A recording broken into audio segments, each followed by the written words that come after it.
बिस्मिल्लाहिर्रहमानिर्रहीम। Equity under trial में आपका इस्तकबाल है। आज हम पुलिस कस्टडी में मारे गए एक शख्स के केस का जिक्र करेंगे।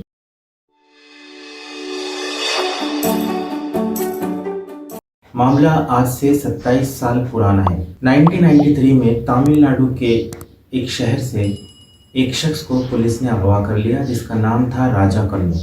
राजा कन्नू की बीवी का नाम पार्वती था। वो हाईकोर्ट पहुंचती है और एक हैबियस कॉर्पस की पिटीशन फाइल करती है। पार्वती का कहना है कि उसके शौहर को जिंदा या मुर्दा अदालत के सामने पेश किया जाए और साथ ही साथ उसके घर वालों को पुलिस ने जो ज़दोकोब किया है उस सिलसिले में पुलिस जुर्माना अदा करे। कोर्ट में सुनवाई चलती है और दोनों फरीक की बात सुनने के बाद कोर्ट एक अहम फैसला इस सिलसिले में सुनाता है। ये दोनों गरीब लोग हैं जिनके 4 बच्चे हैं, खेत में मजदूरी का काम करते हैं। गांव में 1,30,000 की चोरी के सिलसिले में पुलिस तफ्तीश करती है और राजा कन्नू के घर आती है। राजा कन्नू नहीं मिलता, इसलिए उसकी बीवी को और उसके रिश्तेदारों को उठाकर पुलिस स्टेशन ले जाती है और वहां उन्हें ज़दोकोब किया जाता है, टॉर्चर किया जाता है। दूसरे दिन जब राजा कन्नू को ये बात पता चलती है तो वो खुद पुलिस स्टेशन जाता है। उस वक्त उसकी बीवी को और उसके रिश्तेदारों को छोड़ दिया जाता है, लेकिन राजा कन्नू को बुरी तरह से पुलिस स्टेशन के अंदर टॉर्चर करती है। उसकी बीवी पार्वती पुलिस से रिक्वेस्ट करती है कि टॉर्चर ना किया जाए और उस चोरी के सिलसिले में उनका कोई हाथ नहीं है, लेकिन पुलिस टॉर्चर से बाज नहीं आती। पुलिस पार्वती को छोड़ देती है। पार्वती पुलिस स्टेशन से निकलकर अपने घर जाती है, जो कि 20 किलोमीटर दूरी पर है। जैसे ही वो घर पहुंचती है, उसे बताया जाता है कि पुलिस वाले तफ्तीश के लिए फिर गांव आए थे। दूसरे दिन वो खाना लेकर के अपने शौहर के लिए पुलिस स्टेशन पहुंचती है और वहां देखती है कि उसके शौहर को बांध करके कई पुलिस वाले टॉर्चर कर रहे हैं। वो पुलिस वालों से रिक्वेस्ट करती है, लेकिन पार्वती को भी पुलिस वाले मारते हैं और उसे ज़बरदस्ती घर जाने के लिए कहा जाता है। पार्वती जब वापस अपने घर आती है तो उसे पता चलता है कि गांव वालों ने बताया कि पुलिस आई थी और पुलिस ने इतला दी कि पुलिस कस्टडी से राजा कन्नू फरार हो चुका है। पार्वती दोबारा पुलिस स्टेशन 20 किलोमीटर का सफ़र तय करके जाती है और पुलिस वालों से पूछती है कि उसके शौहर का क्या हुआ, लेकिन पुलिस वाले फरार का केस बना करके फाइल बंद कर देते हैं। तब पार्वती हाई कोर्ट पहुंचती है और हैबियस कॉर्पस के तहत जिंदा या मुर्दा उसके शौहर को अदालत के सामने पेश करने का मुतालबा करती है। मामला कम्मापुरम पुलिस स्टेशन का है, तमिलनाडु से ताल्लुक़ रखता है और इस कदर उसको टॉर्चर किया जाता है राजा कन्नू को कि लोकल के एक डॉक्टर को बुलाकर उसे इंजेक्शन दिया जाता है।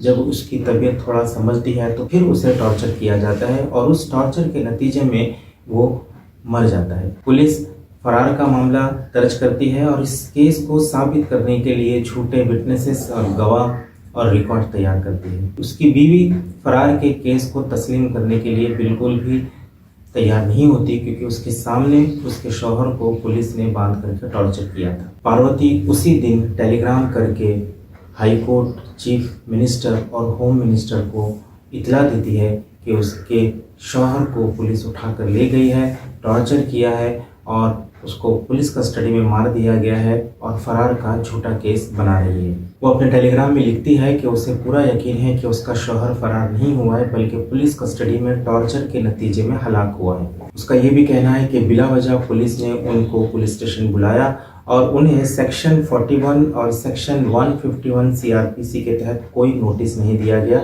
बस पुलिस स्टेशन बुलाकर टॉर्चर किया गया है। हाईकोर्ट पार्वती की इस अर्जी को सुनवाई के लिए कबूल कर लेती है और स्टेट से एफिडेविट फाइल करने के लिए कहा जाता है।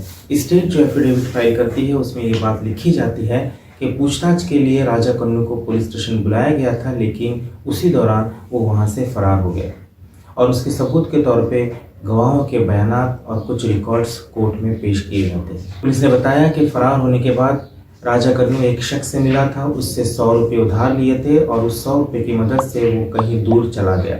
उस शख्स की झूठी गवाही भी कोर्ट में ली जाती है। अदालत ने सच जानने के लिए सारे गवाहों को कोर्ट में बुलाना चाहा, लेकिन स्टेट ने उसकी सख्त मुखालिफत की, क्योंकि हैबियस कॉर्पस की पिटीशन में जनरली कोर्ट में गवाहों को नहीं बुलाया जाता। पार्वती के बयान पर अदालत के हुक्म पर FIR दर्ज होती है और क्राइम ब्रांच के IG को इस केस की तफ्तीश का हुक्म दिया जाता है और इस केस की तफ्तीश करने के बाद क्राइम ब्रांच के IG जो रिपोर्ट पेश करते हैं वो रिपोर्ट चश्मकशा है। उस रिपोर्ट में ये कहा जाता है कि पुलिस वालों ने फरार का झूठा मामला बनाया, बल्कि हकीकत यह है कि पुलिस कस्टडी के दौरान राजा कन्नू को हलाक किया गया। तफ्तीश के दौरान ये बात सामने आती है और ये देखा जाता है कि उस दौरान पुलिस के रिकॉर्ड में कितने लोगों की लाशों की आखिरी रस्मात अदा की गई।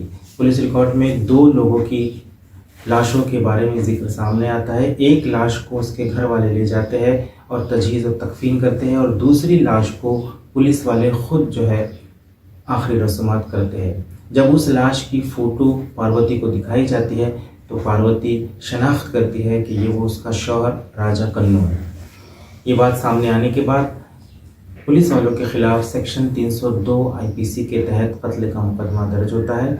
अदालत ने अपने फैसले में लिखा है कि पुलिस वालों के जराइम आम आदमी के जराइम से ज़्यादा संगीन होते हैं। अदालत में ये बात साबित होती है कि पुलिस वालों ने ही टॉर्चर करके राजा कन्नू को हलाक किया है। इसलिए अदालत हुक्म देती है कि हुकूमत 1,30,000 रुपये पार्वती को हर्जाना अदा करे। साथ ही साथ अदालत ये भी हुक्म देती है कि जिस गांव में पार्वती की झोपड़ी है वो ज़मीन पार्वती के नाम कर दी जाए।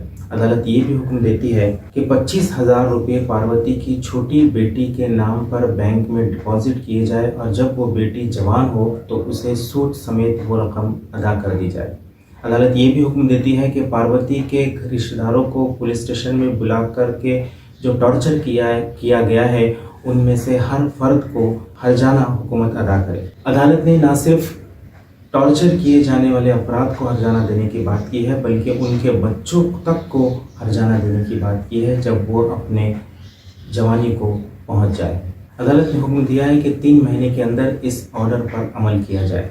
अदालत ने यह भी हुक्म दिया है कि इस मुकदमे की सुनवाई के दौरान जिन आला पुलिस वालों ने गलत एफिडेविट अदालत में फाइल किए हैं, हुकूमत देखे कि उनके खिलाफ क्या कार्रवाई हो सकती है। इस केस का ऑर्डर आप डिस्क्रिप्शन में देख सकते हैं। हाल ही में इस पूरे केस पर एक फिल्म बनी है जिसका नाम है जय भीम, और जय भीम को ऑस्कर के लिए शॉर्टलिस्ट भी किया गया था। ये अलग बात है कि उस फिल्म को कोई अवार्ड नहीं मिला, लेकिन ये फिल्म बहुत चल रही है और लोग इसे बहुत ज़्यादा पसंद कर रहे हैं। सवाल ये है कि सैकड़ों मुसलमानों को पुलिस कस्टडी में बुला करके टॉर्चर किया जाता है, उनको मारा जाता है और नित नए स्टोरी पेश करती है, लेकिन पुलिस वालों के खिलाफ कार्रवाई नहीं होती। इन मुसलमानों के हक़ में अदालतें उमूमन कोई ऑर्डर पास नहीं करती, और इन मुसलमानों के सिलसिले में उमूमन कोई फिल्म हिंदुस्तान में नहीं बनती। ऐसा क्यों है? आप जानते हैं कि हाल ही में यूपी के काशगंज में अल्ताफ़ चांद शेख नामी शख्स को पुलिस ने पुलिस स्टेशन के अंदर टॉर्चर किया, और जब वो मर गया तो ये स्टोरी बताई गई कि वो बाथरूम के नली में लटक करके अपनी जान दे देता है। इस पूरे वाक़ये को हम अगले वीडियो में आपके सामने पेश करेंगे। हमारी अदालतें जो राजा कन्नू के सिलसिले में इतना बेहतरीन ऑर्डर पास करती है, वो अल्ताफ़ चांद शेख के मामले में और ख्वाजा यूनुस के मामले में इस तरह के बेहतरीन ऑर्डर पास क्यों नहीं करती। आप जानते हैं कि ख्वाजा यूनुस को भी जो है पुलिस कस्टडी के अंदर टॉर्चर करके मार दिया गया, और जिन पुलिस वालों के खिलाफ केस बनना चाहिए था, जिनको सज़ा होनी चाहिए थी, हमारी अदालतें उनको सज़ा देने में नाकाम हो गई।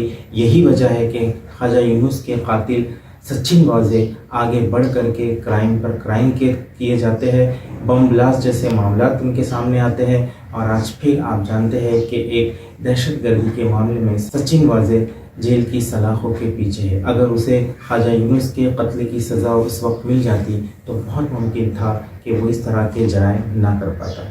शुक्रिया।